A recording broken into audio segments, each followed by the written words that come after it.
Hello, I'm Ronald Wimbley, and you're listening to Forced Valor Radio. In today's episode, we dive into the sun-scorched plains of Texas, where a legendary figure stands ready to face an unprecedented threat. Armed with a self-forged rifle and a wit as sharp as his aim, this hero rides into danger on an extraordinary mount. With the state in chaos, his courage and charisma will be tested against a cunning adversary in a battle that will echo through Texas history. The title of this episode is Jurassic Texas, The Legend of Brandon Herrera. The Texas sun scorched the plains, bathing the mesquite and sagebrush in a fiery glow. Brandon Herrera, the most decorated man in American history, stood tall on a rocky bluff, his Stetson low over his hawk-sharp eyes. His hands, etched with scars from battles past, cradled the AK-50, a monstrous rifle he'd forged himself. His rapier wit, corny as a county fair, was sharper than ever, ready to skewer any foe. Texas trembled under a new terror, and Brandon was its only salvation. Velociraptors had overrun the state, not from some cosmic rift, but from the greed of rich ranchers. Hungry for exotic hunts, they'd bankrolled a lab to clone Parasaurolophus, the crested herbivores perfect for bragging rights.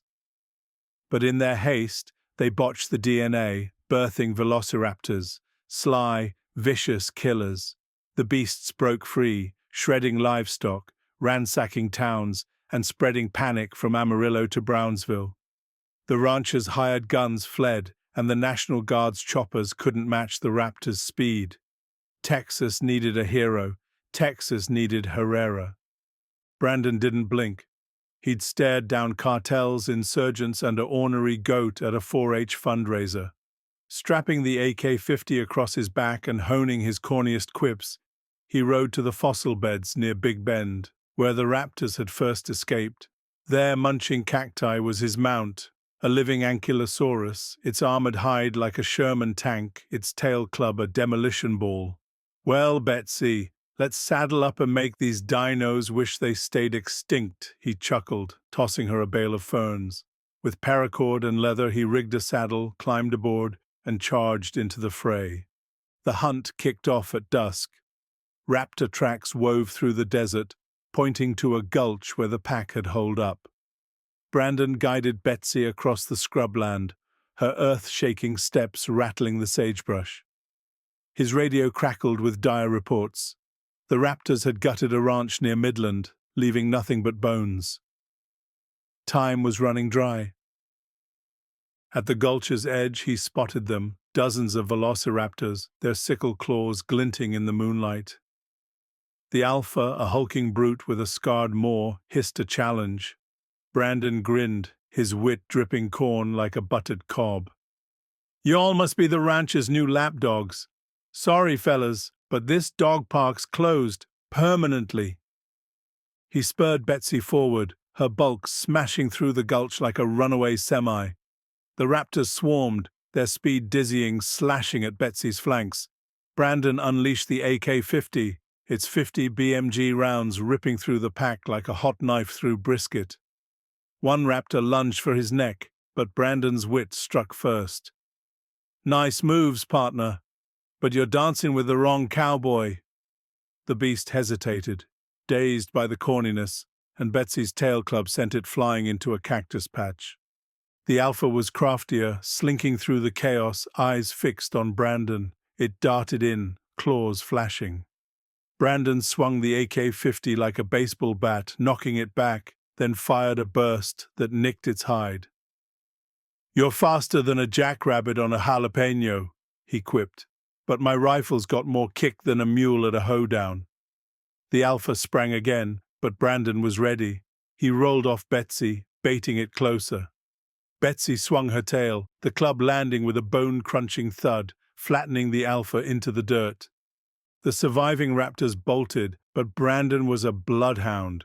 For weeks, he and Betsy chased them across Texas, through windswept prairies, deserted oil rigs, and tumbleweed towns. With the AK-50, he dropped stragglers from a mile off. His corny barbs shamed the ranchers into funding the cleanup. "Y'all cloned a mess, but I'm the janitor who sweeps with lead." He lured packs into box canyons, baited them with decoys, and finished them with Betsy's might and his rifle's roar. Ranchers carved his initials into barn doors, and kids in Houston doodled him on their lunchboxes. By summer's end, the last raptor fell, its hide Swiss-cheesed by AK-50 rounds. Brandon stood over it, Betsy grazing under a mesquite tree. He lit a cigar, the smoke swirling into the starry sky. "Well, boys, you picked the wrong state to crash," he muttered. "Texas don't take kindly to uninvited guests." In Austin, the state capitol gleamed as Governor Greg Abbott called Brandon to the steps. A crowd of thousands roared, waving flags and holding signs that read, "Herrera saves Texas." Abbott pinned a gleaming Lone Star Medal of Valor to Brandon's chest, the highest honor the state could bestow. "For ridding our land of this prehistoric plague," Abbott declared, "Texas owes you everything." Brandon tipped his Stetson, his grin as corny as a roadside diner's pie. "Shucks, Governor, I just gave those raptors a one-way ticket to the fossil factory. Texas is tougher than a longhorn's hide, and I'm prouder than a peacock in a pumpkin patch to keep her safe." The crowd erupted, chanting his name as he saluted, Betsy snorting proudly nearby.